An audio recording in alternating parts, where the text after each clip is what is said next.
आगे की ओर हम स्टार्ट करने जा रहे हैं बच्चों। पदार्थों का चुंबकीय गुण मोस्ट इम्पॉर्टेंट है और बहुत ही अच्छे से समझेंगे हम सब लोग कि इसमें करना क्या है, कैसी कैसी चीज़ों को हम सामना करने वाले हैं। तो जो चीज़ों का हम आगे सामना करने वाले हैं पदार्थों के चुंबकीय गुणधर्म में, उनमें सबसे पहले हम उनको कन्फ्यूजन को उनको दूर कर लेते हैं, अर्थात कुछ नई भौतिक राशियाँ। तो इसे पढ़ने से पहले हम सबसे पहले जानेंगे कुछ नई भौतिक राशियाँ जो पदार्थों के चुंबकीय गुणधर्म में आनी है। उसमें सबसे पहला क्या है भैया? भाई उसमें है सबसे पहला चुंबकीय प्रेरण। तो चुंबकीय प्रेरण होता क्या है? तो जब किसी एक हमने मान लिया परिनालिका है, हमने क्या मान लिया भैया? एक परिनालिका है। चलिए यहाँ पर तो एक परिनालिका है, ऐसे हम जानते हैं ये परिनालिका क्या होती है, जैसे स्प्रिंग होती है हमारे घरों में, जो स्प्रिंग होती है देखे होंगे, उसी के जैसा क्या होता है, परिनालिका होती है। ठीक है, अगर उस परिनालिका में, वैसे इतनी दूर होती नहीं लेकिन हम समझने के लिए बनाए, अगर इस परिनालिका में हम भैया क्या करेंगे, कोई एक पदार्थ रख दें, चुंबकीय पदार्थ रख दें। परिनालिका वो भी कैसी है? धारावाही है। कैसी परिनालिका है? धारावाही परिनालिका है। और धारावाही परिनालिका के बाहर चुंबकीय क्षेत्र 0 होता है। और कहाँ केवल चुंबकीय क्षेत्र होता है? भीतर ही होता है, उसके अक्ष पर होता है, या तो इधर अक्ष की ओर जाएगा या तो उधर जाएगा। ये क्या होते हैं? ये छल्ले होते हैं, रिंग होती हैं, कई सारी रिंग को अलग अलग करके रख दिया जाता है, एकदम अक्ष पर रख दिया जाता है, तो वो हो जाती हैं परिनालिका बन जाती हैं। तो यहाँ पर कोई एक भैया हम पदार्थ रख रहे हैं, तो पदार्थ अगर रखेंगे तो इसमें ये चीज़ आप मान लीजिए, पदार्थ को टोटल 3 भागों में बांटा गया है। अनुचुंबकीय, ये जो है चुंबकीय गुण के आधार पर पदार्थ 3 भागों में बांटा गया है, अनुचुंबकीय और प्रतिचुंबकीय और लौह चुंबकीय, 3 हैं। तो अगर कोई भी पदार्थ हम यहाँ पर रखेंगे तो वो कुछ ना कुछ उसमें चुंबकत्व का गुण आ जाएगा। जैसे हम पृथ्वी में, पृथ्वी का चुंबकत्व है एक चैप्टर इसमें, जो कि इस बार सिलेबस यूपी बोर्ड से हट चुका है। अगर पृथ्वी में हम कोई एक लोहे को गाड़ दें तो कुछ समय पश्चात उस लोहे को जब वापस निकालेंगे तो वो एक चुंबक की भांति व्यवहार करता है। ठीक है, ये कथन हमारी हर एक बुक में लिखा भी हुआ है। ठीक उसी प्रकार जब हम किसी धारावाही परिनालिका में रखेंगे, अर्थात यहाँ चुंबकीय क्षेत्र है ही है, हम जानते हैं भीतर चुंबकीय क्षेत्र है, तो किसी चुंबकीय क्षेत्र में अगर हम कोई पदार्थ रखेंगे तो वो चुंबकित तो हो जाएगा, अर्थात उसके अंदर भी चुंबक का कुछ गुणधर्म आ जाता है। ठीक है, तो वही चीज होता है, इस दूसरे के चुंबक द्वारा इसमें चुंबक का गुण आया, किसी दूसरे के चुंबकीय क्षेत्र द्वारा इसमें उत्पन्न हुआ है चुंबक का गुण। तो इसीलिए यहाँ शब्द जुड़ा है प्रेरण, और ये किसके द्वारा जुड़ा है? चुंबकीय क्षेत्र द्वारा जुड़ा था। ये गुणधर्म चुंबकीय क्षेत्र द्वारा पदार्थ में आया है, तो इसीलिए इसे चुंबकीय प्रेरण कह दिया गया। भैया इसे बी से लिखा जाता है, कंफ्यूजिंग नहीं होना है। ठीक है, तो जब किसी पदार्थ को बाह्य चुंबकीय क्षेत्र, कोई पदार्थ है किसी बाह्य चुंबकीय क्षेत्र में रखा जाता है तो वह चुंबकित हो जाता है। चुंबकित हो जाता है यानी खुद का चुंबकत्व उत्पन्न कर देता है, यानी वो भी एक चुंबक के जैसा व्यवहार करने लगता है।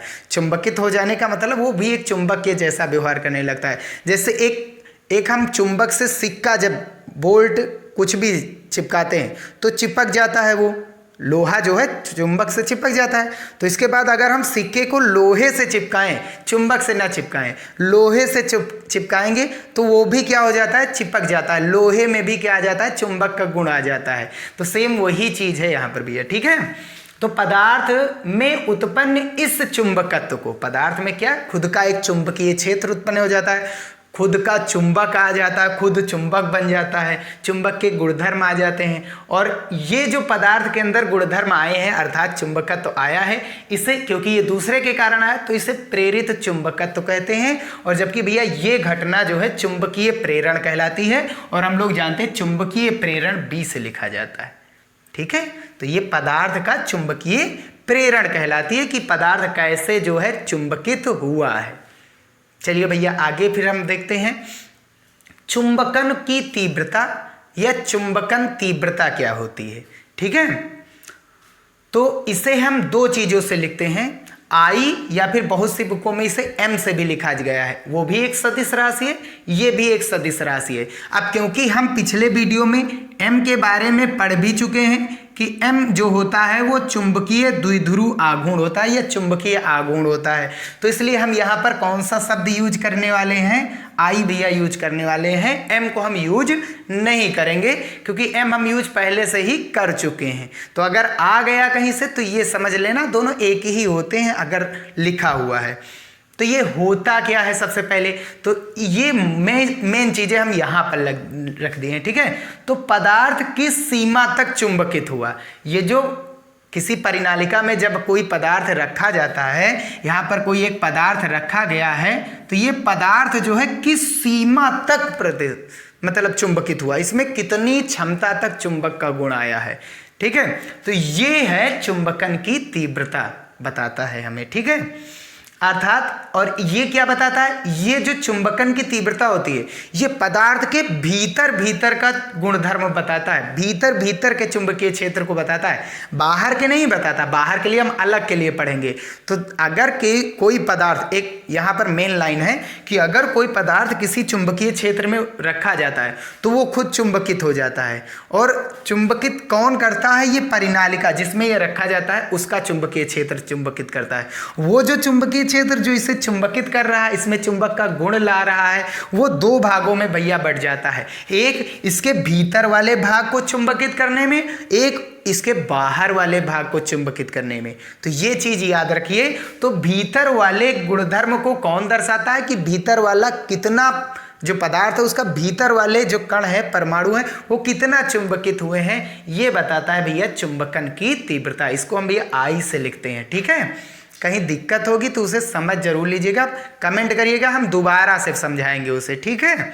तो किसी भी पदार्थ को जब हम बाह्य चुंबकीय क्षेत्र में रखते हैं तो पदार्थ के, जो पदार्थ रखा गया उसके एकांक आयतन पर, भैया यहां से देखेंगे कितने आयतन पर, एकांक आयतन में उत्पन्न चुंबकीय द्विध्रुव आघूर्ण। अच्छा, चुंबकीय द्विध्रुव आघूर्ण क्यों उत्पन्न होगा, क्योंकि जो पदार्थ होते हैं वो छोटे छोटे कणों से मिलकर बने होते हैं और उन छोटे छोटे कणों को परमाणु कहते हैं और परमाणु में होते हैं इलेक्ट्रॉन और वही इलेक्ट्रॉन एक धारा का काम करते हैं, एक धारा की दिशा में घूमने लगते हैं। आगे हम जब चुंबकीय प्रेरण पढ़ेंगे, विद्युत चुंबकीय प्रेरण, तो वहां पर देखेंगे जब भी कोई धारा मतलब जो होती है वो चारों ओर चुंबकीय क्षेत्र उत्पन्न करती है, किसी तार में प्रवाहित की जाती है, परिनालिका में प्रवाहित की जाती है या किसी कुंडली में प्रवाहित की जाती है, तो क्या हो जाता है, उसमें भी एक चुंबकीय क्षेत्र उत्पन्न हो जाता है। तो इसमें भी एक चुंबक का गुण आ गया है, यहाँ पर हम देख सकते हैं, ठीक है।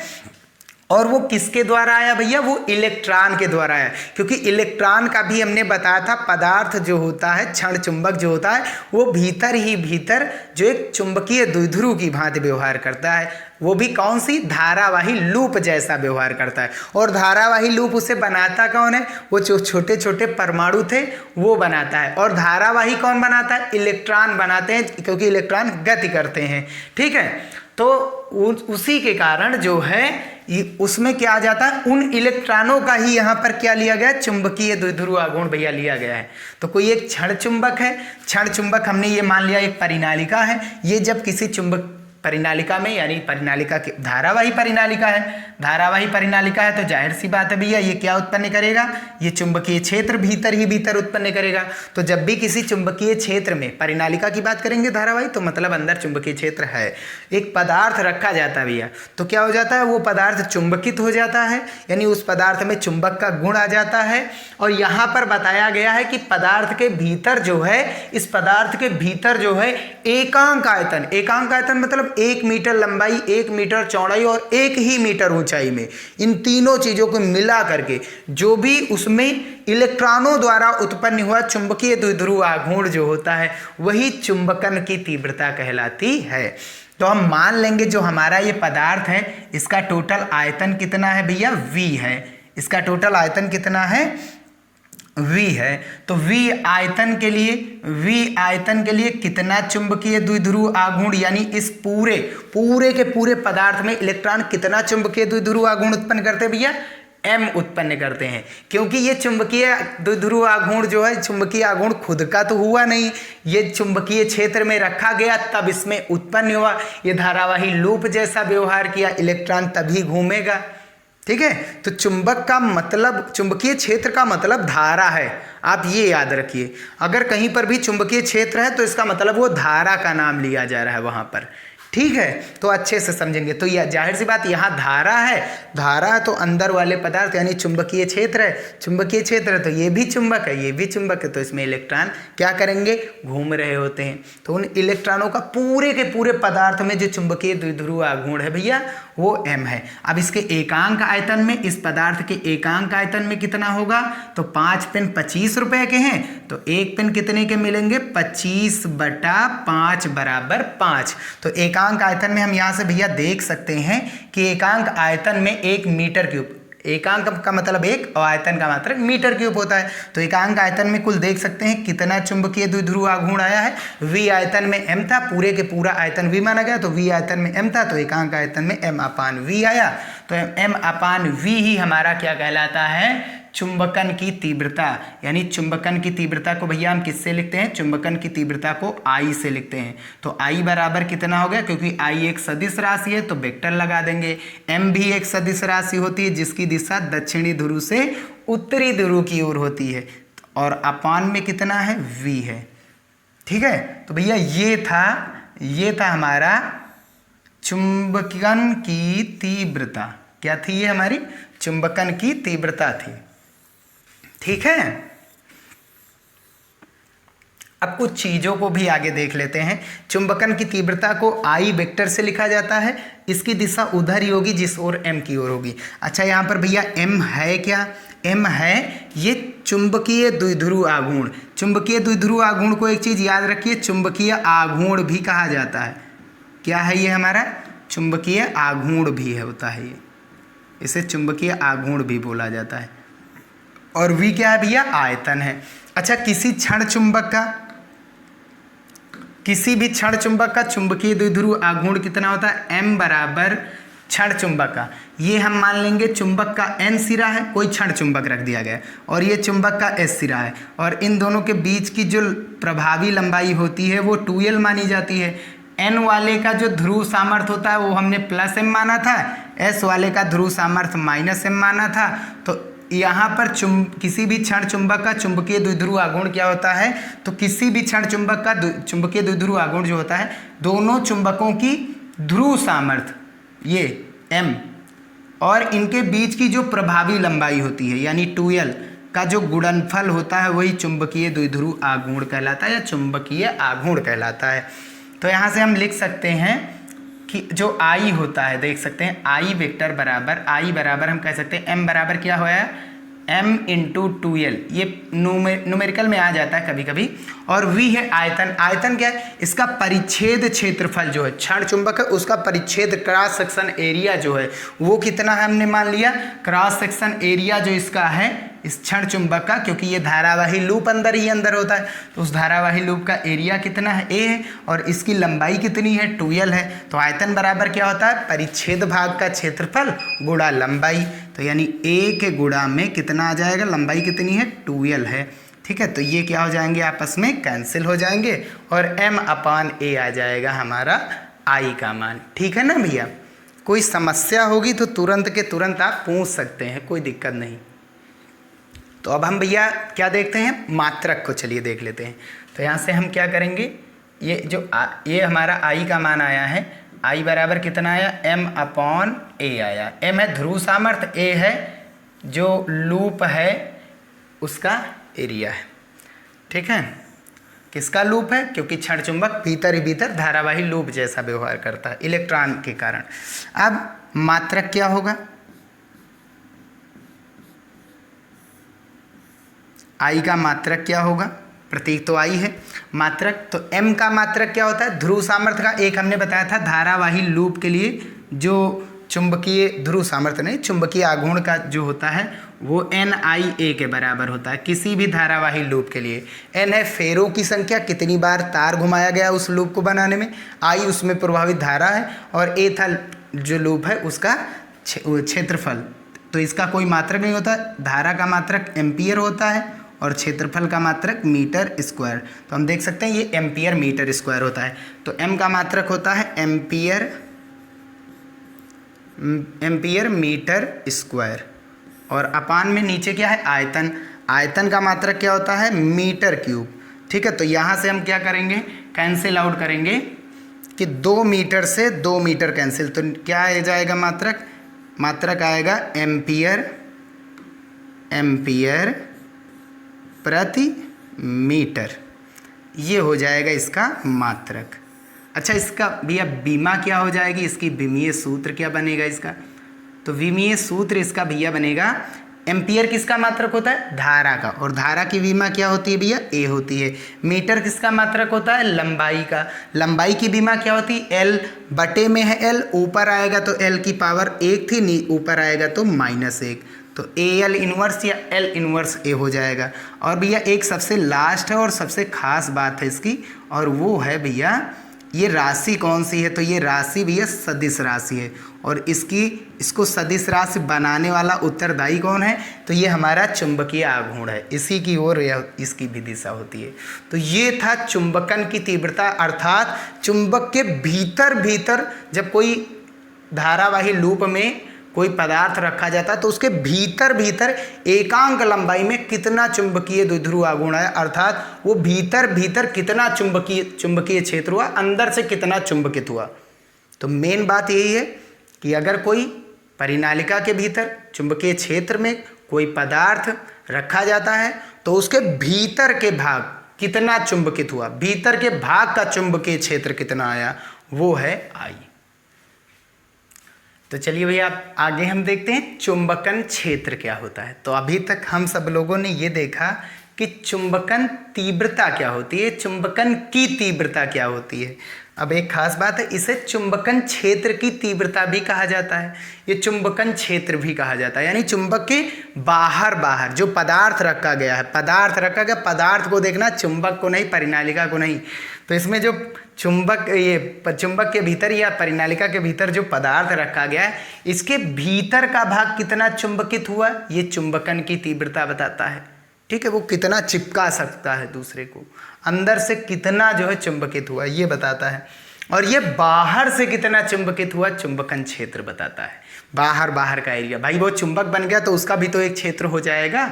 तो परिनालिका हम यहाँ से देख सकते हैं 2 भागों में चुंबकीय क्षेत्र, पदार्थ को 2 भागों में चुंबकित कर रही है, चुंबकीय क्षेत्र को 2 भागों में बांट रहा है, पहला एक भीतर में और एक बाहर में। तो ये बात याद रखना, ठीक है।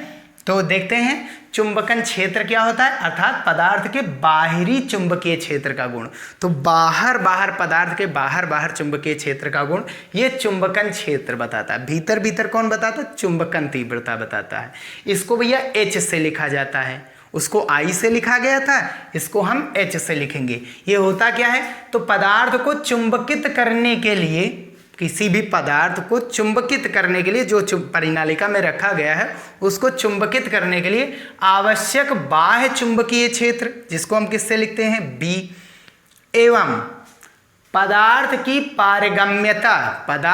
पारगम्यता यानी जो पदार्थ रखा गया है पारगम्यता, वो अपने अंदर से कितना चुंबक के प्रभाव को आने देता है। अगर हम यहीं पर देख लेते हैं, अगर हम कोई एक परिनालिका ले रहे हैं, तो अगर हम कोई एक परिनालिका ले रहे हैं भैया, और इस परिनालिका, क्योंकि ये धारावाही परिनालिका है, अगर ये धारावाही परिनालिका है तो इसके भीतर क्या उत्पन्न होने वाला है, चुंबकीय क्षेत्र, और वो चुंबकीय क्षेत्र अक्ष पर रहता है, हम ऐसे कर रहे हैं ना, ये धारा ऐसे प्रवाहित हो रही है, नीचे से बाहर जा रही है, ऐसे जा रहा है चुंबकीय क्षेत्र। तो यहाँ पर एक भैया हमने ले लिया, कोई मान लेंगे यहाँ पर एक पदार्थ रखा गया है, ठीक है, वो पदार्थ रखा गया है ऐसे, और उस पदार्थ में से कितनी चुंबकीय बल रेखाएं जा रही हैं। पारगम्यता का मतलब होता है चुंबकशीलता, जो अभी तक हमने पढ़ा है चुंबकशीलता, वही है पारगम्यता। ठीक है, तो वो क्या बताता है, अपने भीतर से कितनी चुंबकीय बल रेखा को जाने देता है, तो अपने भीतर से कितनी चुंबकीय बल रेखा को गुजारता है, ये बताता है पारगम्यता। ठीक है, तो चुंबकीय क्षेत्र तो है ही है, लेकिन अपने भीतर से वो कितनी चुंबकीय बल रेखाएं गुजार रहा है वो चीज़ देखना जरूरी है, क्योंकि हर एक जगह तो पदार्थ रखा नहीं है, यहाँ पर रखेगा, और चुंबकीय क्षेत्र हर जगह है, यहाँ पर अंदर ही अंदर हर जगह होता है, तो इसलिए उसकी बात हो रही है। तो पदार्थ को चुंबकित करने के लिए आवश्यक बाह्य चुंबकीय क्षेत्र यानी बाह्य चुंबकीय क्षेत्र का मतलब किससे हुआ? बाह्य चुंबकीय क्षेत्र का मतलब हुआ हमारे परिनालिका से। किससे हुआ भैया? परिनालिका से हुआ। तो परिनालिका के अंदर अंदर जो चुंबकीय क्षेत्र है वो उसी की बात कर रहा है, बाह्य चुंबकीय क्षेत्र, है ना। एवं पदार्थ की पारगम्यता, पदार्थ के भीतर से कितनी चुंबकीय बल रेखाएं गुजर रही, उसको हम किससे लिखते हैं? पारगम्यता का मतलब है चुंबकशीलता, उसको लिखते हैं म्यू से। पदार्थ की है तो म्यू एम भी लिखा जाता है, पदार्थ के लिए म्यू एम भी लिख सकते हैं, या म्यू भी बहुत जगह लिखा रहता है, तो ये याद रखिए। एम मतलब मीडियम या कह सकते हैं मेटल, ठीक है, का अनुपात जो होता है चुंबकन क्षेत्र कहलाता है। इन दोनों का जो अनुपात होता है वो चुंबकन क्षेत्र कहलाता है। तो बाह्य चुंबकीय क्षेत्र यानी कि जो परिनालिका द्वारा उत्पन्न हुआ चुंबकीय क्षेत्र वो कितना है, उसको हम मान लिए हैं यहाँ पर, जो परिनालिका द्वारा उत्पन्न हुआ वो है बी है, और जो पदार्थ की पारगम्यता है वो है म्यू, ठीक है। तो निर्वात की अगर बात की जाएगी, अगर पदार्थ कहाँ पर रखा जाए, यहाँ पर ना रखा जाए, निर्वात में रखा जाए। कहाँ पर रखा जाए पदार्थ? निर्वात में रखा जाए। तो H का मान क्या होगा? बाह्य चुंबकीय क्षेत्र B और पारगम्यता म्यू, इन दोनों का अनुपात। तो म्यू क्योंकि बाहर रखा गया है तो म्यू नॉट होगा। म्यू नॉट क्या होता है अभी हम बताएंगे। तो ये निर्वात की बात कर रहा है। निर्वात में जो हमारा चुंबकन क्षेत्र होगा पदार्थ का, जब निर्वात में रखा जाएगा, भीतर कुछ है ही नहीं, पदार्थ को हम कहाँ पर रखेंगे? निर्वात में रखेंगे जब जा करके। तो बी बराबर H बराबर होता है B/म्यू नॉट। तो बी नॉट क्यों लगाया गया? बी नॉट का मतलब निर्वात में चुंबकीय क्षेत्र। निर्वात में चुंबकीय क्षेत्र कितना है? बाह्य वाला, यानी परिनालिका का। परिनालिका के चुंबकीय क्षेत्र, पदार्थ अंदर रखा जाएगा तब क्या होगा? अंदर भरा जाएगा कुछ तब क्या होगा? और ऐसे कुछ भरा ही नहीं जाएगा तब क्या होगा? भाई चीनी मिट्टी लगाई जाती, चीनी मिट्टी न लगा करके ऐसे स्प्रिंग जैसा रखा जाए तब क्या होगा? तो स्प्रिंग की जगह पर, यानी अंदर से खाली ना हो, अंदर कुछ भर दिया जाए तब क्या होगा? उसकी बात कर रहे हैं। तो कुछ नहीं, निर्वात के लिए क्या होता है? बी का मान जो है चुंबकीय क्षेत्र भी निर्वात का लिया जाएगा, पदार्थ की पारगम्यता भी निर्वात की ली जाएगी, उसको म्यू नॉट से लिखते हैं, ठीक है। तो ये क्या होता है? ये परिनालिका द्वारा उत्पन्न चुंबकीय क्षेत्र है। याद ये रखिए, परिनालिका द्वारा कितना चुंबकीय क्षेत्र उत्पन्न हो रहा है, ये होता है B/म्यू नॉट, ठीक है। अच्छा एक चीज और है, परिनालिका द्वारा उत्पन्न चुंबकीय क्षेत्र को हमने फार्मूला बताया था, B क्या होता है? Mu naught NI। क्या होता है? Mu naught N/I। जो NI है उसको हम यहां पर किसकी भांति यूज कर रहे हैं? H की भांति यूज कर रहे हैं। बस ये याद रखिए, पदार्थ के लिए इसको H की भांति यूज कर रहे हैं, B/म्यू नॉट हो जाएगा ये। अब ठीक है ना, अब कोई दिक्कत तो नहीं। म्यू नॉट NI को ही H लिखा गया, बस ये याद रखिए। H मतलब चुंबकन क्षेत्र किसका? पदार्थ का, बस वही चीज। अगर जो परिनालिका है वो किसी एक पदार्थ में रखी हो, परिनालिका निर्वात में थी तब की बात है, परिनालिका जो है वो निर्वात में थी तब की बात है, तब ये आया था हमारा B/म्यू नॉट H के बराबर आया था चुंबकन क्षेत्र जो है। अगर उस परिनालिका में जब हम कोई पदार्थ रख देते हैं, अगर उस परिनालिका में जब कोई हम पदार्थ रख देते हैं, जैसे चीनी मिट्टी रख दी जाए, अभी हमने बताया था चीनी मिट्टी ना रखें, स्प्रिंग को ऐसे रखें, तब सूत्र ये आएगा। लेकिन अगर कोई पदार्थ रख देंगे तो वो अब निर्वात तो रहा नहीं, उसमें कोई पदार्थ रख दिया गया, उस पदार्थ की पारगम्यता कितनी है? उस पदार्थ की पारगम्यता कुछ न कुछ रही होगी, तो उस पदार्थ की पारगम्यता हमने मान ली कितनी है? μm है। और चुंबकीय क्षेत्र हमारा, अब तो चुंबकीय क्षेत्र निर्वात का रहा नहीं, क्योंकि अब अंदर खाली नहीं है, वो अंदर से क्या है? देखो चुंबकीय क्षेत्र भरा है, ठीक है। तो B/म्यू नॉट हो जाएगा। आ रही बात समझ? निर्वात था तो वहाँ पर B नॉट लगा दिया, वहाँ म्यू नॉट था, देखने में अच्छे लगे, तो ये था H बराबर B/म्यू नॉट। तो जब कोई पदार्थ रख दिया जाएगा परिनालिका में तो H का मान ये हो जाएगा, ठीक है। अब इतना जो चीज़ हमने पढ़ लिया, यहाँ पर हम देख सकते हैं B नॉट क्या है? निर्वात की चुंबकीय क्षेत्र है, म्यू नॉट क्या है? निर्वात की पारगम्यता, और पारगम्यता को ही क्या कहा जाता है? पारगम्यता को ही कहा जाता है चुंबकशीलता। क्या कहा जाता है? चुंबकशीलता,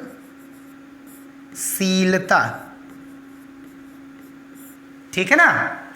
तो अब अगर हम बात करेंगे तो यहाँ पर देख सकते हैं कि जो B/μ0 है, अगर पदार्थ रख दिया जाता है तो पदार्थ दो भागों में चुंबकीय, यानी ये जी B/μ0 है हमारा, जो B/μ0 है, B/μ0 ये परिनालिका का चुंबकीय क्षेत्र है ना, कोई दिक्कत तो नहीं है।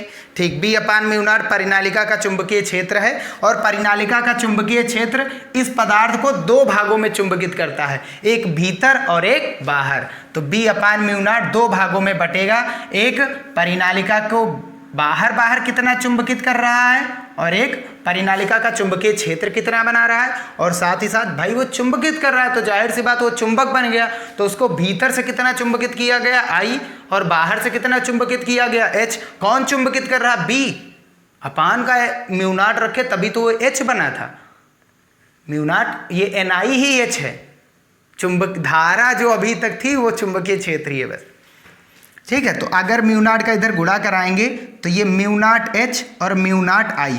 अब μ0H क्या है, बाह्य चुंबकीय क्षेत्र, किसका, पदार्थ का। μ0I क्या है, आंतरिक चुंबकीय क्षेत्र, ये जो अभी हमने पढ़ा था चुंबकन की तीव्रता। ठीक है, तो ये आंतरिक चुंबकीय क्षेत्र, ये बाह्य चुंबकीय क्षेत्र। अगर हम यहाँ से H का मान निकालेंगे तो I उधर चला जाएगा माइनस का, तो H बराबर B/μ0 -I। तो जो परिनालिका का चुंबकीय क्षेत्र होता है वो पदार्थ को दो भागों में चुंबकित करता है, दो घटकों में तोड़ता है, अपना चुंबकीय क्षेत्र दो घटक में तोड़ देता है। पहला कौन सा घटक है, उस पदार्थ को बाहर कितना चुंबकित कर रहा है, दूसरा कौन घटक है, उस पदार्थ को आंतरिक रूप से कितना चुंबकित कर रहा है। अब इसका मात्रक क्या होगा, उन चीज़ों को हम देखते हैं। तो मात्रक क्या होगा, तो यहाँ से हम देख सकते हैं कि ये सभी मान आपस में बराबर, जोड़ और घटाव में क्या होता है, बीमा मात्रक सभी समान होती भौतिक राशियों की। तो जो H की है वही B/μ0 की होगी, वही I की होगी। और अभी हमने पढ़ा I के लिए बीमीय सूत्र क्या होता है, एम्पियर मीटर। तो H का भी बीमीय सूत्र क्या होगा, मात्रक क्या होगा, एम्पियर मीटर। और इसका बीमीय सूत्र हमने कितना पढ़ा, AL इनवर्स। तो इसका भी बीमीय सूत्र होगा AL इनवर्स। और ये कौन सी राशि थी, सदिश थी, और ये भी कौन सी राशि होती है, सदिश होती है। बस ये था। अब आगे देखते हैं, पारगम्यता या चुंबकशीलता क्या होती है, म्यू। तो चुंबकन क्षेत्र में रखे गए पदार्थ में उत्पन्न चुंबकीय प्रेरण, अभी हमने बताया था चुंबकीय प्रेरण क्या होता है। चुंबकीय प्रेरण क्या होता है, जब कोई किसी पदार्थ को हम किसी बाह्य चुंबकीय क्षेत्र में रखते हैं तो वो खुद एक चुंबक बन जाता है, और ये घटना चुंबकीय प्रेरण कहलाती है। तो वही चीज़ है, जब चुंबकन क्षेत्र में रखे गए पदार्थ में उत्पन्न चुंबकीय प्रेरण तथा चुंबकन क्षेत्र की तीव्रता H जो होता, उसी के अनुपात को माध्यम या पदार्थ की पारगम्यता या चुंबकशीलता कहते हैं।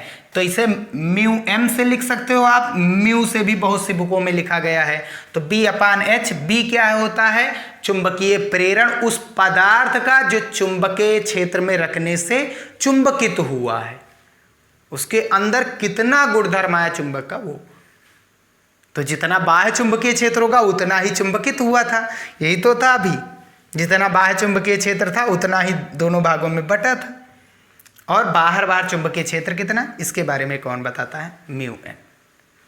तो खास बात है, पारगम्यता होती क्या है, तो चुंबकीय बल रेखाओं का पार करके चले जाना। पदार्थ का चुंबकीय बल रेखाएं, वो पदार्थ चुंबकीय बल रेखाओं को कितना पार करके जाने देता है, ये बताता है पारगम्यता। तो पारगम्यता क्या होती है, किसी भी पदार्थ की पारगम्यता ये बताता है कि उस पदार्थ से कितना चुंबकीय बल रेखाएं, कितनी चुंबकीय बल रेखाएं पार करके चली गई हैं, ये बताता है पारगम्यता।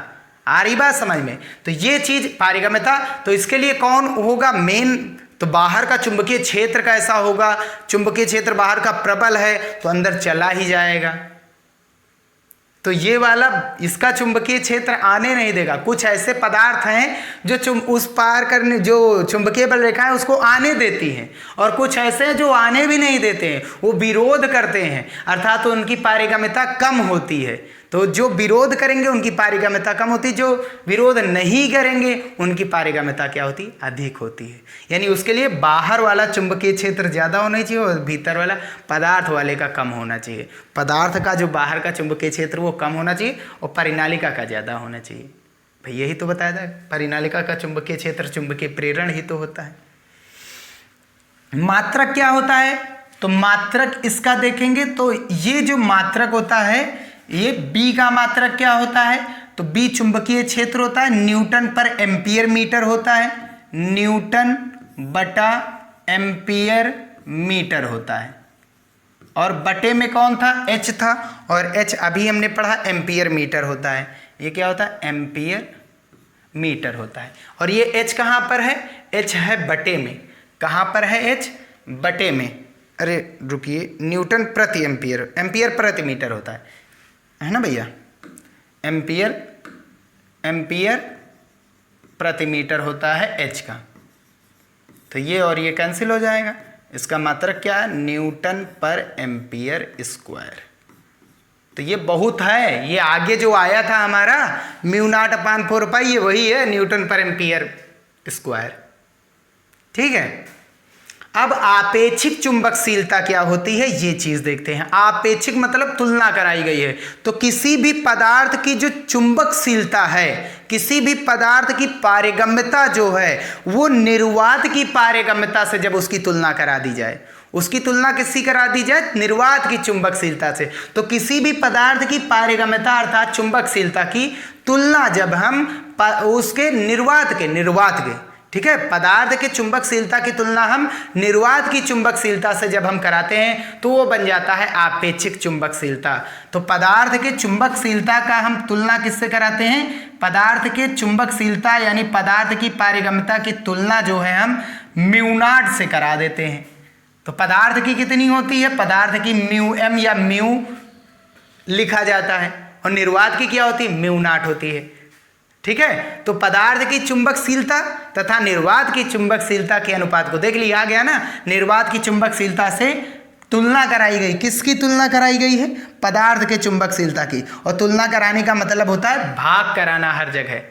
ठीक है, तो mu M upon mu not जो होता है वो म्यू आर होता है। इसी को आपेक्षिक चुंबकशीलता या पारगम्यता कहा जाता है। और भैया क्योंकि ये म्यू एम ये भी चुंबकशीलता है, ये भी चुंबकशीलता है और ये भी चुंबकशीलता है, तो ये याद रखिए ये दोनों एक भिन्नात्मक राशि बना रही है। म्यू आर एक दो चीज़ों की भिन्नात्मक राशि, और भिन्नात्मक राशि हमेशा क्या होती है, मात्रकहीन होती है और बीमाहीन होती है, क्योंकि जितना ऊपर है उतना नीचे है।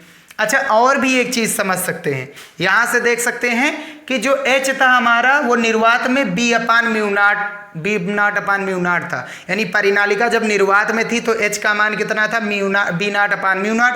अगर परिनालिका जो है किस परिनालिका में कोई पदार्थ रख दिया जाता है तो एच का मान क्या हो जाता है, यही हमारा बी अपान म्यू एम क्या हो जाता है, म्यू एम। यानी अभी जो चुंबकीय बल रेखाएं आराम से निकल जा रही थी, अब पदार्थ रखने से कम कम जाएंगी, वो विरोध करेगा। कोई जरूरी नहीं कहो वो आने देगा, तो अब तो कुछ ना कुछ वो हो गया ना। तो ये चीज़ है। तो H बराबर, इधर आ जाए, तो H बराबर B naught upon mu naught और बी अपान म्यू एम था। बी क्या है, जब परिनालिका के भीतर कोई चुंबकीय वो पदार्थ रख देते हैं तब चुंबकीय क्षेत्र का मान है। अगर परिनालिका के भीतर कोई पदार्थ रखा ही नहीं गया है वो तब का चुंबकीय क्षेत्र का मान है। और ये निर्वात की चुंबकशीलता है, ये जब पदार्थ रखा जाता है, जो पदार्थ रखा जाता है उसकी चुंबकशीलता है। ठीक है ना भैया। तो अगर हम यहाँ से निकालेंगे म्यू एम को ऊपर ले जाएंगे, म्यू एम को ऊपर ले जाएंगे भैया और बी नॉट को नीचे लाएंगे, तो mu M upon B naught, अभी हमने पढ़ा क्या होता है म्यू आर, और ये देखेंगे तो बी नॉट नीचे आ जाएगा तो बी अपान बी नॉट, ये भी म्यू आर के बराबर होगा। तो म्यू आर जो है वो इन दोनों के भी अनुपात के बराबर होता है, और जो चुंबकीय क्षेत्र होता है उनके भी अनुपात के बराबर होता है। हम कह सकते हैं पदार्थ को चुंबकीय क्षेत्र में रखने पर जो वो पदार्थ प्रेरित होगा उस पर जो प्रेरण आएगा, और निर्वात में जब रखा जाता है परिनालिका, ठीक है, तो भाई हमने ये बता दिया पदार्थ में जो प्रेरण आता है वो चुंबकीय क्षेत्र यानी परिनालिका के कारण आता है। तो परिनालिका का चुंबकीय क्षेत्र उसका प्रेरण होता है, ये याद रखिए। तो दोनों का जब अलग अलग ये चुंबकीय क्षेत्र है, इन्हीं का क्या होता है, अनुपात होता है। और ये कोई भी मात्रक राशि ना तो मतलब ये ना तो बीमा होती इसमें ना तो मात्रक होता है। ये था हमारा आपेक्षिक चुंबकशीलता और ये थी हमारी पारगम्यता। मोस्ट इम्पॉर्टेंट है, इम्पॉर्टेंट बहुत है ये चीज़। ठीक है, बस यहीं पर था ये वीडियो। नेक्स्ट वीडियो में हम आगे के जो बचे हुए हैं भौतिक राशियाँ उनके बारे में भी पढ़ेंगे। तो वीडियो पसंद आया हो तो उसे लाइक ज़रूर कीजिएगा। मिलते हैं अपने नेक्स्ट वीडियो में।